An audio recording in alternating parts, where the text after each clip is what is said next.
सर्वे मंगल मांगल्ये शिवे सर्वार्थ-साधिके शरण्ये त्र्यंबके गौरी नारायणी नमस्तुते। श्री सत्ये नमः। ओम दुर्गाय नमः। ओम श्री साधवे नमः। ओम श्री भवप्रीताय नमः। ओम श्री शांभवे ओम श्री भामणे नमः। ओम श्री भवमोचिन्ये नमः। ओम श्री आर्याय नमः। ओम श्री दुर्गाय नमः। ओम श्री जयाय नमः।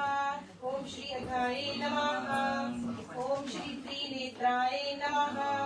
ओम श्री शूलधारिण्यै नमः। ओम श्री पिनाकधारिण्यै नमः। ओम श्री चित्राय नमः। ओम श्री चंडघंटाय नमः। ओम श्री महातपाय नमः। ओम श्री मनोरूपाय नमः। ओम श्री बुद्धिये नमः। ओम श्री अहंकाराय नमः। ओम श्री चित्तरूपाय नमः। ओम श्री चिताय नमः। ओम श्री चित्यै नमः। ओम श्री सर्वमंत्रमयाय नमः। ओम श्री नित्याय नमः। ओम श्री सत्यानंद स्वरूपिण्यै नमः। ओम श्री अनंताय नमः। ओम श्री भावन्यै नमः। ओम श्री भाव्याय नमः। ओम श्री भाव्याय नमः। ओम श्री सदागत्यै नमः। ओम श्री शांभवे नमः। ओम श्री देवमाताय नमः। ओम श्री चिंताय नमः। ओम श्री रत्नप्रियाय नमः। ओम श्री सर्वविज्ञाय नमः। ओम श्री दक्ष कन्याय नमः। ओम श्री दक्ष यज्ञ विनाशिन्यै नमः। ओम श्री अपर्णाय नमः। ओम श्री अनेकपर्णाय नमः। ओम ह्रीं दुं श्री पाटलाय नमः। ओम ह्रीं दुं श्री पाटलावत्यै नमः। ओम श्री पाटलांबर परिधानाय नमः। ओम श्री कलमंजरे ओम श्री कलमंजिरंजन्यै नमः। ओम श्री अमय विक्रमाय नमः। ओम श्री क्रूराय नमः। ओम श्री सुंदर्यै नमः। ओम श्री सुरसुंदर्यै नमः। ओम श्री वनदुर्गाय नमः। ओम श्री मातंग्यै नमः। ओम श्री मातंग मुनि पूजिताय नमः। ओम श्री ब्राह्मण्यै नमः। ओम श्री महेश्वर्यै नमः। ओम श्री इंद्रियै नमः। ओम श्री कौमार्यै नमः। ओम श्री वैष्णवै नमः। ओम श्री चामुंडाय नमः। ओम श्री वाराय नमः। ओम श्री लक्ष्मीयै नमः। ओम श्री पुरुषकृत्यै नमः। ओम श्री विमलाय नमः। ओम श्री उत्कृष्यै नमः। ओम श्री ज्ञानाय नमः। ओम श्री क्रियाय नमः। ओम श्री सत्याय नमः। ओम श्री बुद्धिताय नमः। ओम श्री बहुलाय नमः। ओम श्री बहुल प्रियाय नमः। ओम श्री सर्ववाहनाय नमः। ओम श्री निशुंभ शुंभहनियै नमः। ओम श्री महिषासुरमर्दनियै नमः। ओम श्री मधुकैटभहन्त्रियै नमः। ओम श्री चंडमुंड विनाशिन्यै नमः। ओम श्री सर्व सुर विनाशिन्यै नमः। ओम श्री सर्वदानव घातनियै नमः। ओम श्री सर्वशस्त्रमयै नमः।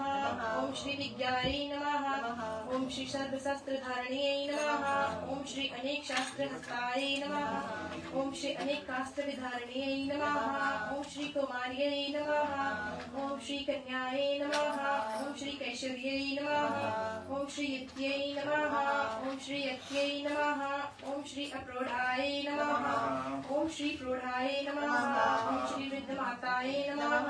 ओम श्री बलप्रदाय नमः। ओम श्री महादेव्यै नमः। ओम श्री मुक्तकेश्यै नमः। ओम श्री घोररूपाय नमः। ओम श्री महाबलाय नमः। ओम श्री अग्निज्वालाय नमः। ओम श्री रुद्रमुख्यै नमः। ओम श्री कालरात्र्यै नमः। ओम श्री तपस्विन्यै नमः। ओम श्री नारायण्यै नमः। ओम श्री भद्रकालियै नमः। ओम श्री विष्णुमायाय नमः। ओम श्री चलोद्रियै नमः। ओम श्री शिवदूत्यै नमः।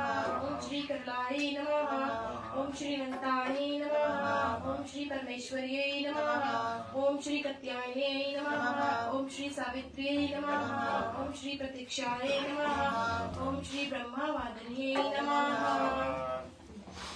ओम सर्वमंगल मांगल्ये शिवे सर्वार्थ-साधिके शरण्ये त्र्यंबके गौरी नारायणी नमस्तुते। नारायणी नमस्तुते। हम लोग शुरुआत कर रहे हैं आज का मैया चंद्र घंटा के दिवस पर और उनका कल का विषय को थोड़े से फिर से स्पर्श करके और आज पे चलते हैं। कल हम लोग सुने थे मैया ब्रह्मा और विष्णु और भगवान शिव कैसे माँ पारंबा यानी कि आदि शक्ति के पास पहुंच करके और उनसे उन्हीं के शरण में अपने रूप देखते हैं। उनको नखूनों में मैया देखते हैं कि मैया का नखून में ही स्वयं ब्रह्मा है, स्वयं भगवान विष्णु है और स्वयं भगवान शिव भी है। और इस प्रकार से देख करके स्तुति करके उनको एक एक रूप का बखान करते कि मैया कैसे आप हमारे जीवन में और हर एक देवताओं का तरफ से जोड़ करके मैया हर एक देवताओं के साथ में एक शक्ति रूप बन करके देवताओं को कार्य में सहायता प्रदान करते हैं। कल का देवी का हम लोग सुनेंगे आने वाले दिन में जो कल है वो कुष्मांडा देवी है। कुष्मांडा देवी में क्या है कि भगवान सूर्य नारायण के साथ बैठती है। जब पूरे धरती पर अंधेरा ही अंधेरा था और पूरी धरती पर अंधेरा ही अंधेरा था और उस समय भगवान सूर्य नारायण को नियुक्त किया गया कि इस कार्य को करेंगे। उसी समय माँ कुष्मांडा जी को प्रेरित किया गया। तो ऐसी प्रकार से ये सब कथा हम लोग को बार बार मिलती कैसे एक एक शक्ति देवी बना करके हर एक देवताओं को नाम से पहले भगवान देवी का नाम आ जाता है। चाहे उमापति हो, चाहे सियावर हो, चाहे राधा कृष्ण हो, चाहे भगवान इंद्र का साक्षी से चाँद जोड़ करके जहाँ जहाँ भी है देवी की शक्ति को पहनता। लेकिन हम लोग सुने थे कि पूरे पितर पक्ष में भगवान राम ने उपवास किए। 27 दिन तक भगवान राम का युद्ध रावण के साथ हुआ। उस समय पूरे उपवास चल रहा, पूरे नवरात्रि 9 दिन इधर 15 दिन उधर और भादो महीना से लेकर के भगवान व्रत किए होंगे 27 दिन का। और 27 दिन का व्रत में भगवान को विजय प्राप्ति हुई रावण पे। लेकिन उस पहले ऐसे नहीं, भगवान शिव भी धरती पर आकर उसको दर्शन दे करके, भगवान ब्रह्मा भी आते, जो हम लोग को रामायण में कथा नहीं मिलती है, देवी महाभागवत में मिल रही है कि उसने आकर के देवी को स्तुति करके बताया कि देवी ये कार्य हमारे लिए है।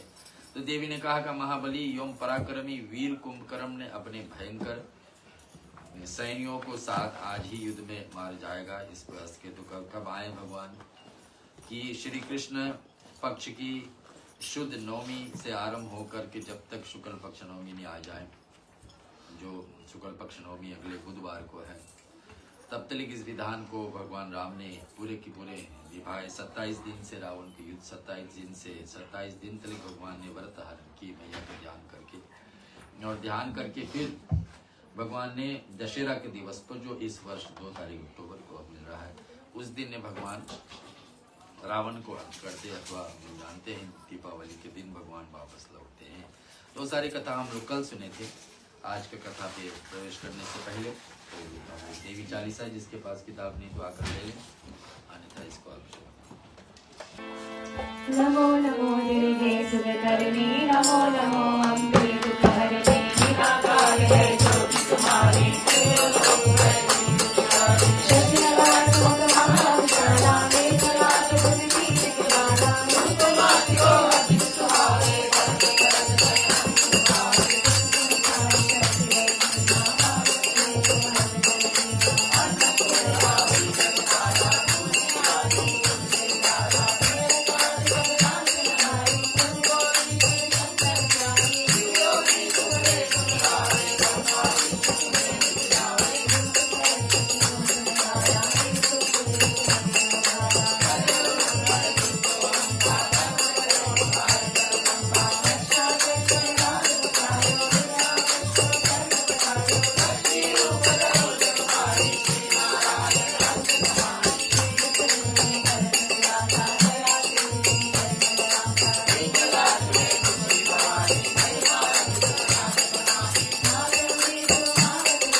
मैया की कथा हम लोग श्रवण कर रहे हैं श्री देवी महाभागवत से।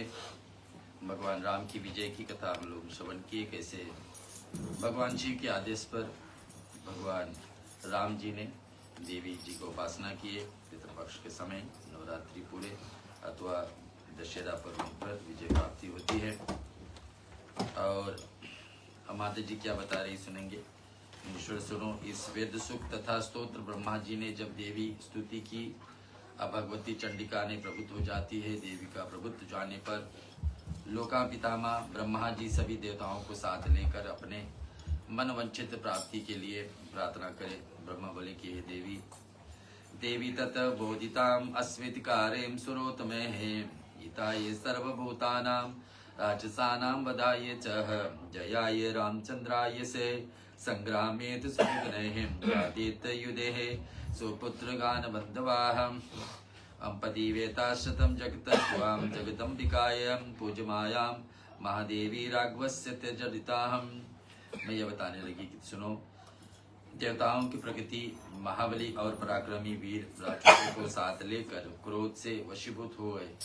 भगवान राम के विजय के बाद में भगवान ने मैया ने नियम बताने लगी। देखो, अगर कोई देवी के पूजन से कुछ भी लाभ चाहता है तो इस समय इस 9-10 दिन, इस वर्ष का 9 दिन, इस वर्ष का 10 दिन अथवा 9 दिन तक किसी न किसी रूप को देवी को आराधना करना चाहिए। चाहे कथा, चाहे हवन, चाहे उपवास, चाहे कंजिका पूजनम, ऐसे पाठ स्तुति आदि करने से और दुर्गा सप्तशती का पाठ करने से ये तीनों लोक में जो लोग आद्रा नक्षत्र से नवमी तिथि के भगवान मैया बता रही कि सबसे उत्तम जगह है मैया का पाठ श्रवण करने के लिए एक बिल पत्र के नीचे, बिल पत्र का वृक्ष के नीचे, बिल वृक्ष हो, उसके नीचे बैठ करके मैया का पाठ करें तो ज्यादा लाभ होती है। नवमी तिथि तक बिल वृक्ष के मेरी पूजन करके भक्ति पूर्वक मेरे प्रबोधन करते हुए शुक्ल पक्ष नवमी तक प्रतिदिन मेरा पूजन करें। नवमी तिथि इस वर्ष 1 तारीख सितंबर 9-20 रात्रि तक है। उनके ऊपर प्रसन्न होकर मैं उनकी सभी मनोरथ पूर्ण करता हूँ। नवमी चंद्र हम नवमी अंतरायुक्तम बिलोम माँ परिपूजय ता संबोध भक्ति शुक्लाम नवमी आवता। श्रेष्ठ देवगण सुनो, मेरे मेरी अनुग्रह से उसका कोई शत्रु नहीं होता। कल हम सुने थे देवी कवच का पाठ में कि देवी के कवच का पाठ करने से, सुनने से, श्रवण करने से, मनन करने से कवच का मतलब होता है प्रोटेक्शन, रक्षा। मैया इस प्रकार से करती कि उसके जीवन में कोई शत्रु नहीं आने देता। तो देवगण सुनो, मेरी अनुग्रह उनके ऊपर कोई शत्रु कभी नहीं आएगा। उनको बंधु बांधुओं से उससे वियोग नहीं होगा, माने जो करीब के लोग उनसे कभी दूर नहीं जाएंगे, जो उनको हित के लोग हैं वहीं साथ में रहेंगे। उसे किसी प्रकार का दुख तथा दरिद्र नहीं सताएगी। दरिद्र यानी लक्ष्मी आए लेकिन उल्टे जगह पर लग जाए, हानि में पहुंचा दे, ऐसा नहीं होगा। मेरी कृपा से उसे इस लोक तथा परलोक में मनवंचित पदार्थ तथा अन्य सभी प्रकार की संपदाएं प्राप्त हो। इस लोक में जितना जरूरी एक व्यक्ति के जीवन चलाने के लिए उतना प्राप्त हो जाएगी मैया की कृपा से। मेरी कृपा से उसमें इस लोक और परलोक, परलोक यानी शरीर छोड़ने के बाद में मैया के धाम जाने की रास्ता हम लोग खोल लेते। कब? जय देवी की इस समय व्रत पूजन आदि करने से। भक्ति पूर्वक मेरी उपासना करने वाले मनुष्य को पुत्र, आयु तथा धन धान्य आदि के प्रतिदिन वृद्धि होगी। और हम लोग हमेशा सुनते हैं हम सभी व्यक्ति का उम्र पहले से लिखा हुआ कितने होता है, लेकिन यहाँ देवी आश्वासन दिलाई दी कि जो व्यक्ति मेरी व्रत आदि पूजन करते, आराधना करते, इस अश्विन नवरात्रि में उसका क्या दशा होती है कि आयु में आदि से उनके क्या दशा होती है कि उनका आयु बढ़ती है, उम्र बढ़ जाती है। भक्ति पूर्वक मेरी उपासना करने से मनुष्य के पुत्र पौत्रादि धन संपत्ति तथा क्या वृद्धि हो जाती है। प्रतिदिन उनका आयु बढ़ जाती है। कष्ट करके ग्रह उन्हें पीड़ित कर नहीं कर सकते। कितने उम्र बढ़ती है यहाँ में यह लिखे बताए। जितने देरी सत्संग कर रहे उतना देरी के लिए उतना देरी की उम्र बढ़ जाएगी, इतना होता है। कष्ट करके ग्रह कर दी, पीड़ित भी कभी नहीं बरसाएंगे। व्यक्ति को कोई ग्रह चक्कर चल रहा हो तो मैं यही भी बता रही हूँ। ना व्याधि भविष्यंति ना ताम तान ग्रह पीड़ाया ताम पीड़यंती ना तेषाम ना फिर मृत्यु भविष्यति।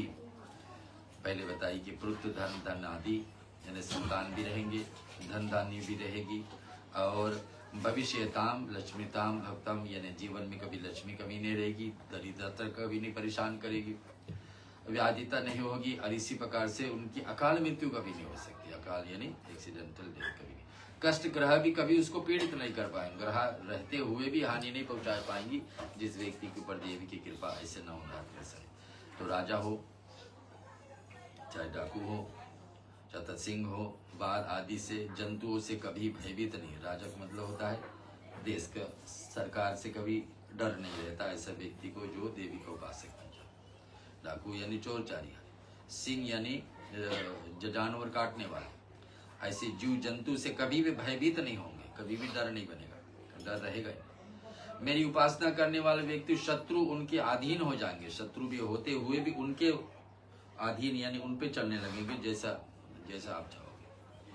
तो राजा डाकू मेरी उपासना करने वाले शत्रु उनके अधीन हो जाएंगे। यश ज्ञाति वसंताम भयो आयस्तम चित्र है विजय तरणे नित्य भविष्यति संचयाम। और मेरी उपासना करने वाला सुनिए ये तो नष्ट हो जाए, और तथा युद्ध में सदा उनकी विजय होगी। कभी युद्ध में भी पहुंचना पड़ा तो उसमें विजय, इसमें संदेह के बात है। यह बता रही संशय ना भविष्यते ना संशय श्रेष्ठ देवगण। ये भैया बता रही सारे देवताओं को। कब बता रही? जब भगवान राम की विजय हो गई। कब भगवान की विजय कब हुई? दशहरा के दिन, नवरात्रि का एक दिन बाद।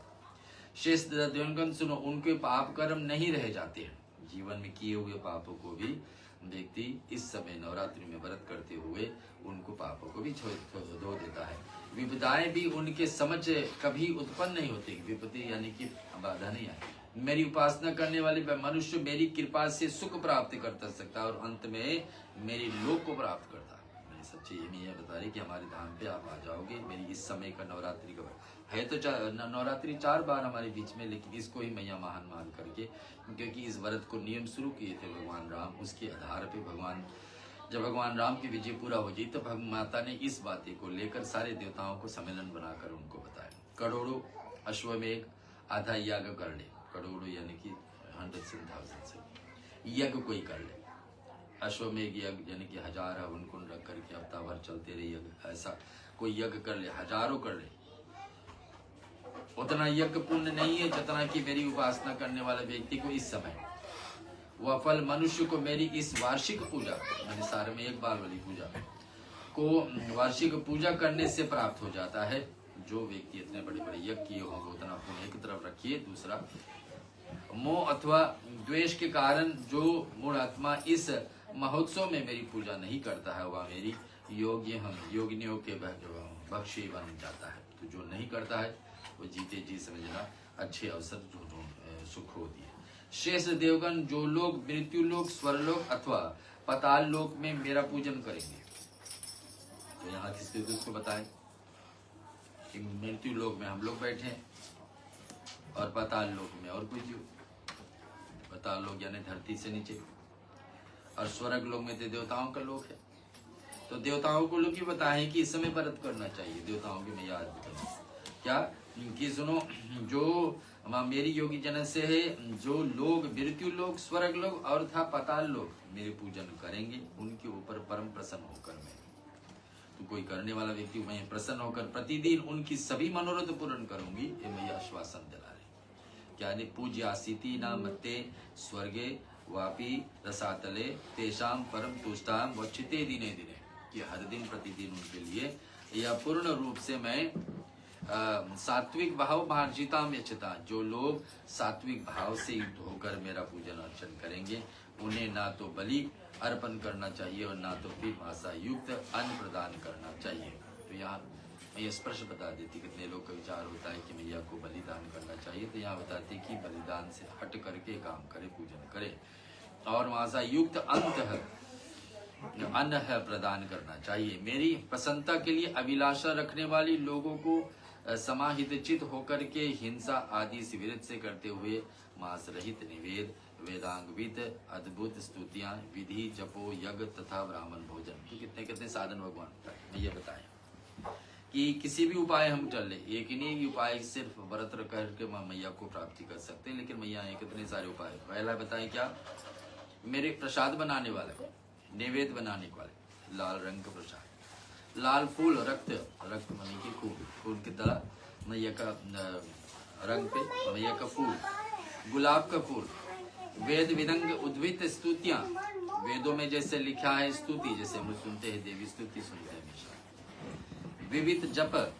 यानी कि नाम के जाप, हम लोग अभी शुरुआत किए तो 108 नाम से जब से शुरू हुई, यज्ञ हवन, दूसरे को भोजन कराना, जो इस समय भोजन दान कर रहे हैं, और द्वारा मेरी महापूजा करनी माना जाता है।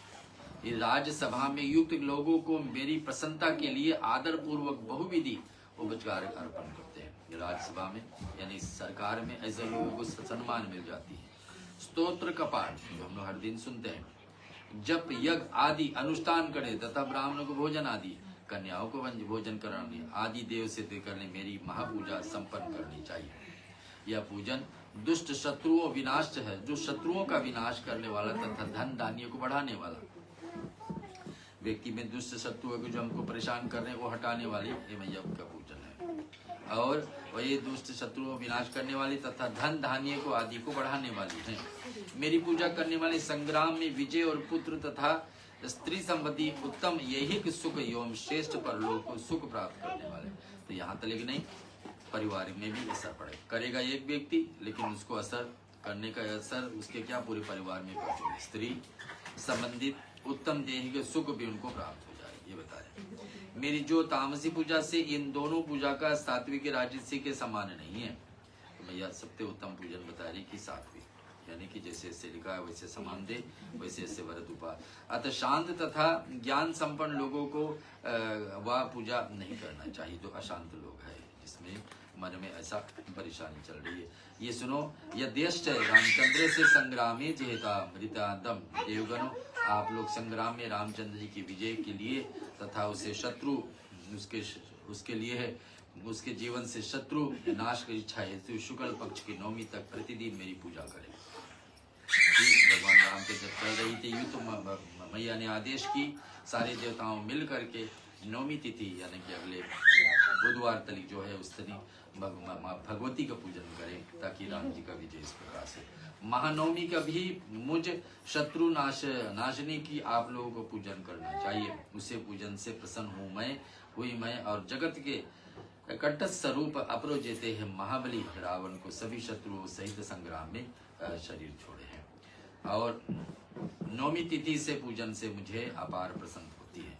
मैं ये बता रही कि नवमी तिथि हम लोग ज्यादा करके अष्टम तिथि को मानते हैं, लेकिन मैं यह बता रही प्रत्यक्ष में अजय शत्रुष्टम सखे प्रत्याशम निश्चते नवम्याम बलिदानाम प्रीतियम महिति भवेते अत्य देवा, कि नवमी तिथि का पूजन से मैं भी प्रसन्न होता हूँ।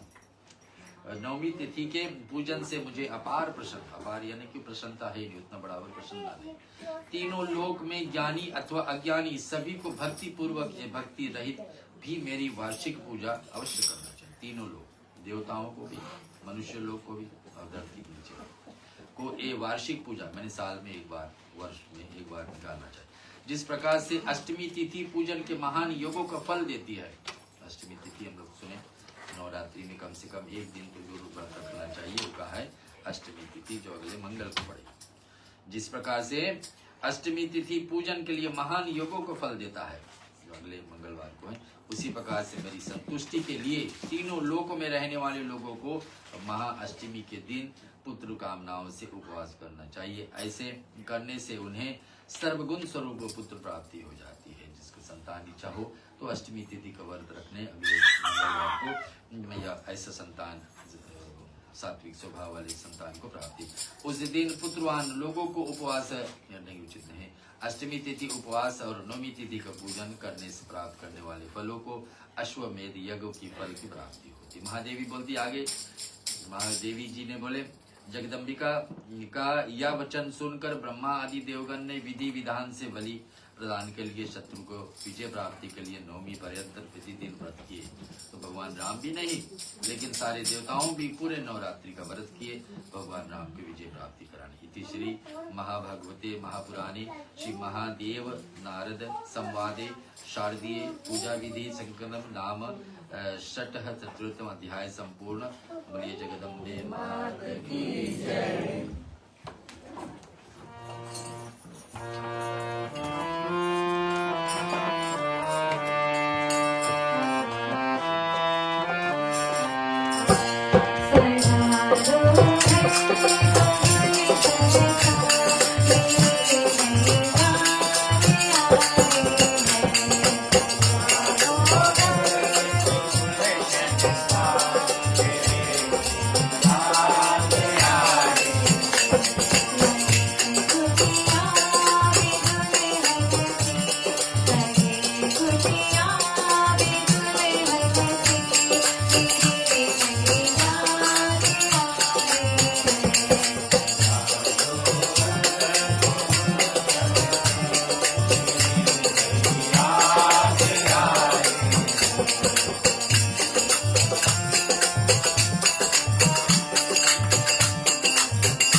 देवी कवच का पाठ भी श्रवण किए से कितने लोग की आदत है कि इससे बीच में से दुर्गा सप्तशती का पाठ से सहारा से पूरे व्रत आदि नियम पूरे करते इसके द्वारा सकल जो मिली है व्रत से सुनते हैं। कल माता जी का कैसे एक एक शक्ति हमारे शरीर की रक्षा करती है और देवी का अनेक रूप, कोई जिब्बा पे, कोई मस्तक पर, कोई हमारे बाल को, कोई केश के, कोई हमारे कुल को, इनको ही हमारे भविष्य को, इनको ही हमारी भाग्य को, हमारी पुण्य को रक्षा करने वाली देवी अलग अलग जगह पर है।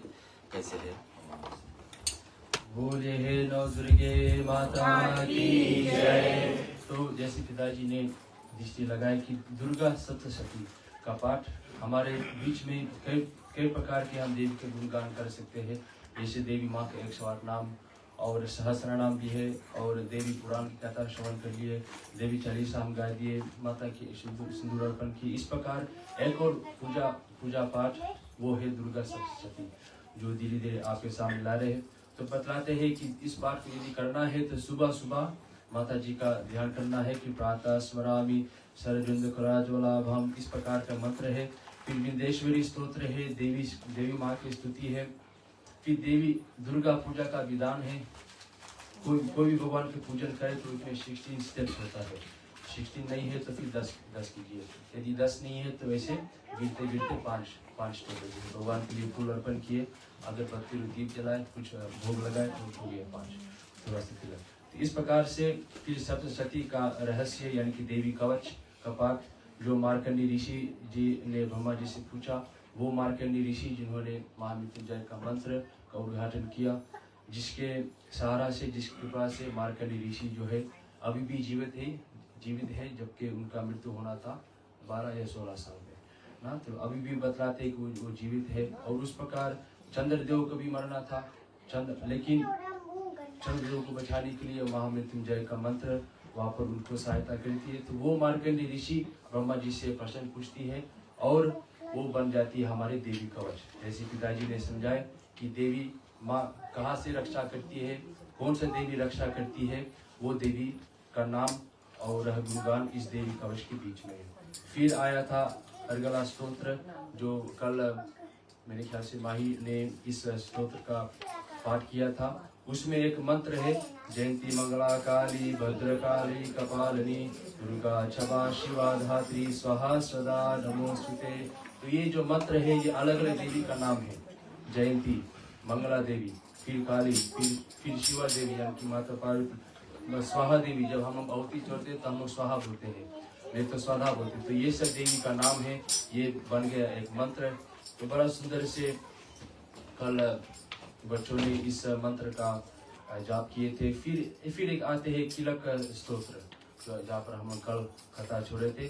तो इस स्तोत्र बतलाते हैं कि मार्कंडेय जी मुनि ने कहा कि जिन आशुतोष भगवान शिव का विशुद्ध ज्ञान ही शरीर रूप है, जिनके तीनों नेत्र, तीनों वेद, ऋग, यजुर्वेद और सामवेद ना। तो वैसे तो 4 वेद है, लेकिन बतलाते हैं कि शायद बतलाते हैं कि जो 3 आंखें है उसका कई मतलब है, लेकिन जो 3 वेद है तो उसका समान जो शिव जी का है, जिन्होंने अपने मस्तक पर अर्ध चंद्र यानी कि शिव जी के मस्तक पर एक छोटा सा चांद है। तो वो चांद जिस देवता रख सकते हैं वो शिव भगवान। ऐसे भगवान शिव की मैं वंदना करता हूँ। और यह किलिक सप्तशती पाठ के लिए सप्तशती मंत्र को अंगभूत रूप में है। जो लोग इस किलिक पाठ करते हैं उनको सदैव मंगल होता है, यानी कि जो इस पाठ देवी का पाठ करते हैं सदैव। माता का स्वभाव क्या है कि सर्व मंगल मांगल्य ना, इनकी सब ऊपर मंगल करना चाहिए ना।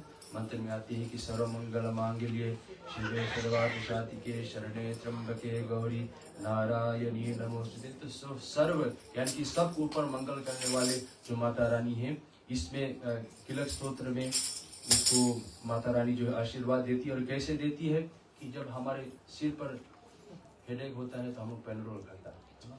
और फिर कभी कभी जब एक गोली खाता है तो फिर हेडेक तो राइट हो जाए, लेकिन हाथ पीड़ा लगे, और फिर हाथ की पीड़ा की दूसरा गोली खाना पड़ेगा। ऐसे हाथ ठीक हो जाएगा, फिर पैर ना। तो इस प्रकार से कई प्रकार की गोली खाना पड़ता है। लेकिन यहाँ पर किलक स्तोत्र बतलाते हैं कि यंत्र मंत्र तंत्र आदि सब हट जाएगा, लेकिन जो किलक स्तोत्र जो है वो सब आपका रोग इत्यादि जो है उसको आपको दूर करेगा। एक औषधि की तरह के, एक मेडिसिन की तरह हमारे जीवन काल में कोई प्रकार के रोग है, माता रानी की कृपा से वो जरूर जो है दूर होता है। और जो लोग पहले किलक पाठ करके तब पश्चात सरस्वती का पाठ करते हैं, वे अंत काल में सिद्ध देवी के पार्षद और गंधर्व योनि की प्राप्त होती है। और इस किलक समझकर तथा उसको परिहार करने के पश्चात ही दुर्गा सप्तशती का पाठ करना उचित है। इस किले के रहस्य के ना जानकर के जो व्यक्ति सरस्वती का पाठ करता है उसका अनिष्ट होता है। भगवती की कृपा से ही नारियों को हो सौभाग्य और संतान सुख को उपलब्ध होती है। इस हेतु इस सप्तशती का पाठ करना आवश्यक है। इस स्तोत्र का पाठ मंद स्वर में करने से संपूर्ण सिद्धियों को प्राप्त होती है। अतिशय ही सर्वप्रथम किलक का पाठ करके सप्तशती का पाठ करना उचित है, जिससे भगवती की कृपा कटाक्ष मनुष्य ऐश्वर्य सौभाग्य आरोग्य संपत्ति शत्रु विनाश एवं निर्वाण पद की प्राप्त होती है। इस महामाया भगवती दुर्गा की स्तुति प्राणी क्यों नहीं जप करते हैं। बोलिए है नौ दुर्गे माता की जय। तो कई प्रकार के फल है इस स्तोत्र का। फिर में बतलाते हैं कि निर्माण पद यानी कि भगवान का पद अंतिम ही मिलता है। हमारे सनातनी में देवी कवच भी ये बात कहा था, सब स्तोत्र ये बात कहते हैं कि इस देवी का पाठ करें तो फिर अंत में परम पद का स्थान मिलता है ना, जो हमारा लक्ष्य है। ऐसा सनातनी हमारा लक्ष्य क्या है कि मुक्ति पाना। एक मुक्ति का हमारे बतलाते देवी कवच, दूसरा है ये किलक स्तोत्र है। अब जो है प्रवेश करते हैं दुर्गा सप्तशती के पाठ में। ये तो कल इंट्रोडक्शन था, ठीक। अब जो है सप्तशती का पाठ शुरू होता है। और ओम श्री दुर्गे नमः। श्री दुर्गा सप्तशती पहला अध्याय। मेधा ऋषि द्वारा राजा सूरत एवं समाधि नामक वैश्य के देवी महात्म्य सुनना तथा मधु के तप व्रत का वर्णन मार्कंडे जी ने कहा। इस प्रकार से मार्कंडे जी ने कहा कि मैं सूर्यपुत्र स्वर्ण मनु उत्पन्न होने के कथा में स्वस्वितार वर्णन करता हूँ, उसे तुम ध्यान करके श्रवण करो। तो इस प्रकार एक राजा था जिसका नाम था राजा सूरत। तो राजा सूरत जो है राजा होने के नाते कभी कभी उनको युद्ध पे जाना था ना, तो युद्ध पे जा करके अपना प्रजा को रक्षा करना है। और इस प्रकार से जब युद्ध में जब गए एक बार, तो फिर बतलाते हैं कि वो हार करके वासी चले गए। और फिर जब हारे तो ठीक है ना, किसी न जब युद्ध में जाएंगे तो एक पक्ष जो है जीतेगा, दूसरा पक्ष जो हारेगा, ऐसे नहीं कि दोनों जीतेगा। इस प्रकार से इस जो राजा सूरत जो है उन्होंने अपना हार तो मान तो लिया है, लेकिन उन्होंने देखा कि उस पक्ष जो है, जो उसके राइट हैंड मैन है, तो उनका सबसे खास मंत्री है, वो उस पक्ष जो है खड़ा है ना। इस प्रकार से उस जगह से बतलाते हैं कि राजा सूरत जो है शोक में पड़ गया। यदि वैसे हार जाते हैं, यदि वो अपना शक्ति लगाते हैं और इधर राजा सूरत ने अपना शक्ति लगाए, यदि उन्होंने सही जगह से उन्होंने यदि जीत लिया तो फिर राजा सूरत चाट मान भी लेता। लेकिन उन्होंने देखा कि शत्रु के पक्ष में उनका अपना स्वयं मंत्री जो है उस पार जो है खड़ा है। तो इस प्रकार से राजा सूरत जो है अपना हार को मान करके उन्होंने उस राजमहल से वहां से दूर चला गया और पहुंचे एक ऋषि के स्थान पर। तो उस ऋषि के स्थान पर जब पहुंचा तो फिर एक और खाता यहाँ पर मेज होता है, जिसका नाम राजा मेज होता है, जिस व्यक्ति का नाम वैश्य, यानी कि एक वैश्य जो है एक साधारण सा आदमी है, जैसे हम और आप साधारण सा आदमी। और उसका घर पर जो उनका पत्नी था और जो पुत्र था, उन्होंने अपने पिताजी से कहा कि आप बहुत कंजूस है ना। यदि कोई आम व्यक्ति हमसे बोलता है कि भरत बहुत कंजूस है ना, तो छोटा बात है ना। लेकिन वही जगह पर श्रीमती कह देता, वही जगह पर यदि पिताजी कह देता कि भरत बहुत कंजूस है, तो वो अलग शब्द होता है ना। तो इस प्रकार से ये तो बात यहाँ पर समाप्त हो जाती है, लेकिन बहुत ताना मारा होगा इस तरह वैश्य को। तो वैश्य जो है अपना घर को छोड़ करके वहां से चला गया, अंतिम में निकाल ही दिया। तो इधर जो है दोनों राजा और दोनों ये वैश्य जो है शोक में पड़े हैं। दुख जो है एक क्षण में निकल जाएगा। किसी ने आपको सीटी बजाया तो फिर एक दो मिनट बाद आप भूल जाएंगे, लेकिन शोक वो वैसी समस्या है कि अपना कोई यदि आपको दुख होता है तो उसको शोक कहते हैं, थोड़ा दुख से थोड़ा बढ़ करके। तो इस प्रकार से वैश्य और राजा सूरत जो है पहुंच जाते हैं एक ऋषि के स्थान पर। और ऋषि जो है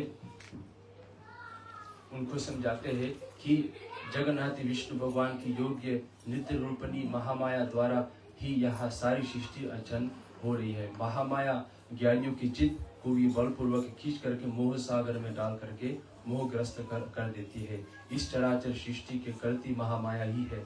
जब वे प्रसन्न होती है तो मनुष्य के और उद्धार के लिए मुक्ति लाभ का वर देती है ना। इस प्रकार से चाहे जितना ज्ञानी तुम हो, चाहे जितना बलवान भी हो, लेकिन यहाँ पर ऋषि जो है समझाते हैं राजा सूरत को और उस वैश्य को कि आपको माता रानी की सहायता लेना, सिर्फ अच्छे समय में नहीं लेकिन दुख के समय कुछ भी कार्य हम करते हैं माता रानी का नाम जो है लेते रहना चाहिए, क्योंकि माता रानी की कृपा से हमारा मन जो है हमेशा साफ रहता है, हमारे मन जो है हमेशा एक ही अच्छे लाइन पर जाते हैं। यही बात जो है कृष्ण भगवान भी कहते हैं कि मुझे सारा भार जो है मेरे ऊपर छोड़ दीजिए और एक चीज आपको वापस दूंगा, वो है आपका शुद्ध मन। इस प्रकार से यहाँ पर देवी सरस्वती का पाठ भी ये बात कहती है कि अपना मन सारा भोज इत्यादि सब कुछ भगवान के माता रानी के सामने उपस्थित करे और वो मन सुंदर सा मन जो अच्छा गाइडेंस देगी माता रानी, वो आपको वापस देगी। तो इस प्रकार से मैं कहते हैं कि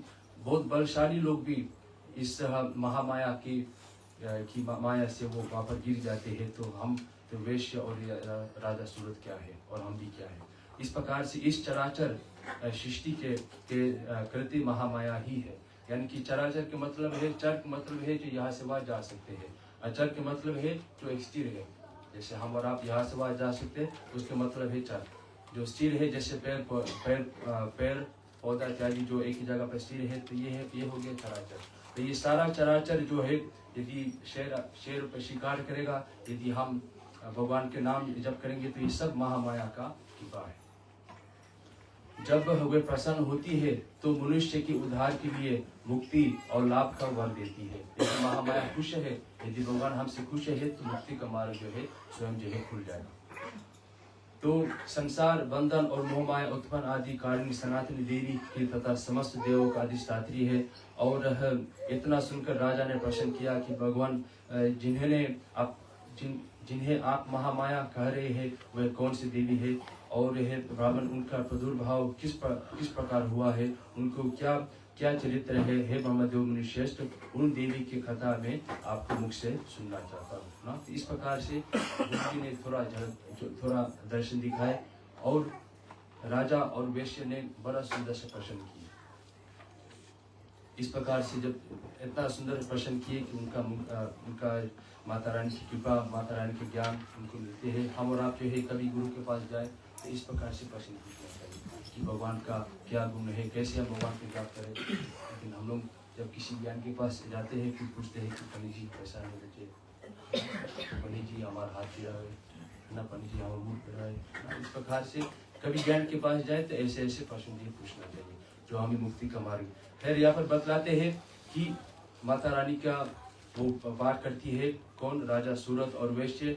और फिर बतलाते हैं कि देवी पुराण में बतलाते हैं कि जब राजा सूरत इस पाठ को संपन्न करते हैं, खलास करते हैं, तो जो उनका मंत्री था, जो राइट हैंड मैन था, वो गिरते गिरते उनके पास आकर के पहुंच जाते हैं। लेकिन जिस देव पुराण हमने पढ़ा वहाँ पर कथा समाप्त हो जाती है अफसोस के बाद। तो वैश्य को क्या होता है शायद बड़े पुराण में लिखा होगा, लेकिन कथा जो है यहाँ पर समाप्त हो जाती है कि राजा सूरत जो है उनका शत्रु जो है वो भाग जाते हैं, उनका शत्रु जो है अपने पक्ष में आ जाती है। इस प्रकार मधु कीर्तन का नामक पहला अध्याय यहाँ पर समाप्त हो जाती है। बोले नौ दुर्गे माता की जय।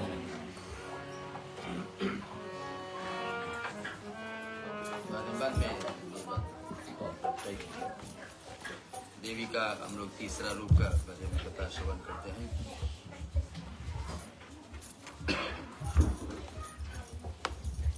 जगदम्बे माता की जय। आज तीसरी रात है, लेकिन कल हमने माता ब्रह्मचारिणी का कथन सुना था, उसका हम फिर से आज रिकैप कर लेते हैं। माता ब्रह्मचारिणी एक छोटा सा कविता है, इसकी पूरी कथा हमने जो सुनी थी उसके लिए। सफेद वस्त्रों में है छवि प्यारी, जपमाला और कमंडलधारी, तब की है देवी शक्ति रानी, ब्रह्मचारिणी माँ वरदायिनी। सती बनकर शिव को चाहा, पर्वत पर तप लंबा साधा, धूप धाम और वर्षा सही, पर मन में भक्ति कभी न रही। नवरात्रि का दूसरा दिन आता, माँ का रूप सभी को भाता। धैर्य संयम शक्ति पारा माँ देती है वर 1000। जो भी श्रद्धा से गुण गाता माँ उसकी नैया खुद चलाती। सच्चे मन से जो ध्यान लगाता जीवन में सफलता या पाता। तो कल हमने माता ब्रह्मचारिणी के बारे में सुना था। ये छोटी सी कविता आप उसके दर्शन कर सकते हैं। दूसरा दिन का रूप है जिस नवरात्रि के हम दूसरे दिन से पूजन करते हैं। उसका नाम का अर्थ ही तपस्या करने वाली है। उसके हाथ में है एक हाथ में है माला और एक हाथ में है कमंडल। यह रूप पार्वती जी का है जब उन्होंने घोर तप करके शिव जी को पाया था।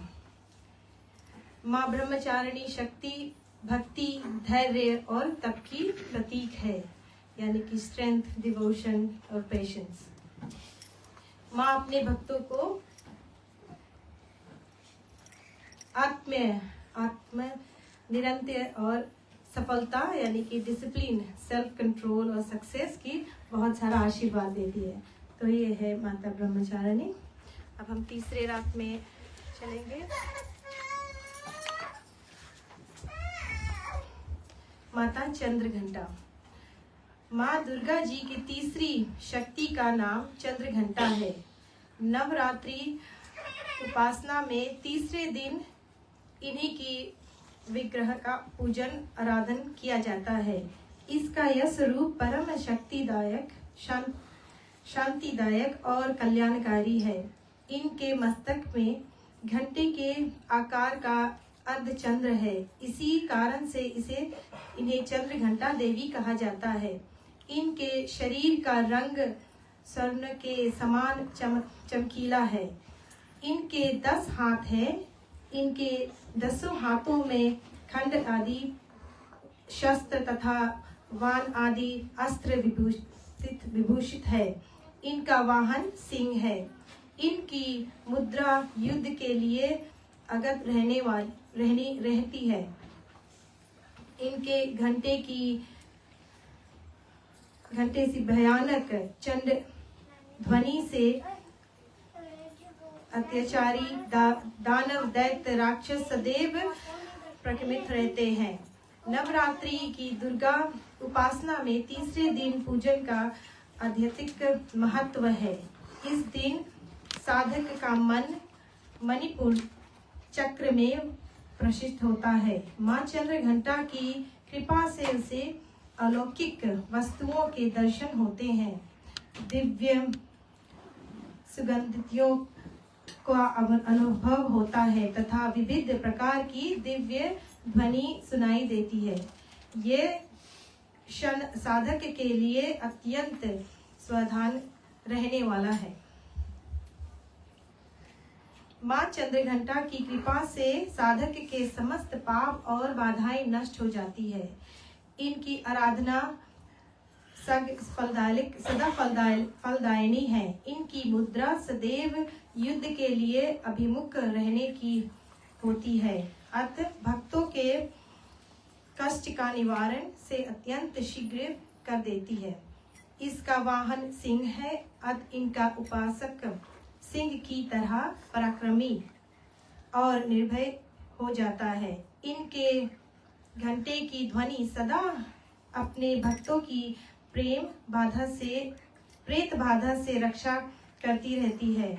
इसका ध्यान करते ही शरणागत की रक्षा के लिए इस घंटा की ध्वनि निरंतर हो उठती है। दुष्टों का दमन और विनाश करने में सदैव तत्पर रहने के बाद भी इसका स्वरूप दर्शक और आराध्य के लिए अत्यंत सौम्यता एवं शांति से परिपूर्ण रहता है। इनकी आराधना से प्राप्त होने वाला एक बहुत बड़ा सद्गुण यह भी है कि साधक में वीरता निर्भयता के साथ ही सौम्यता एवं विनम्रता भी विकास होता है। उसके मुख नेत्र तथा संपूर्ण कायों में कांति गुण की बुद्धि होती है। सर्व में दिव्य अलौकिक मधुर का समावेश हो जाता है। माँ चंद्र घंटा के भक्त और उपासक जहाँ भी जाते हैं, लोग उन्हें देखकर शांति और सुख का अनुभव करते हैं। ऐसे साधक के शरीर से दिव्य प्रकाश युक्त परमाणुओं का अद्भुत विकिरण रहता है। यह दिव्य का साधारण चहु से दिखलाई नहीं देती, किंतु साधक और उनके समर्क में अनेक वाले लोग इस बात का अनुभव भली भांति करते रहते हैं। हमें चाहिए कि अपने मन, वचन, कर्म एवं कायायो विधित विधि विधान अनुसार पूर्ण परिशुद्ध एवं पवित्र करके माँ चंद्र घंटा के शरणागत होकर उनकी उपासना आराधना में तत्पर हो। उनकी उपासना से हम समस्त संसारिक कष्टों से मुक्त होकर सहज ही परम पद के अधिकारी बन सकते हैं। हमें निरंतर उनके पवित्र विग्रह ध्यान में रहते हुए साधना की और अग्रसर होने का प्रयत्न करना चाहिए। उनका ध्यान हमारे इस लोक और परलोक दोनों के लिए परम कल्याणकारी और सदागति देने वाली है। जगदम्बे माँ की जय, माँ चंद्र घंटा की जय।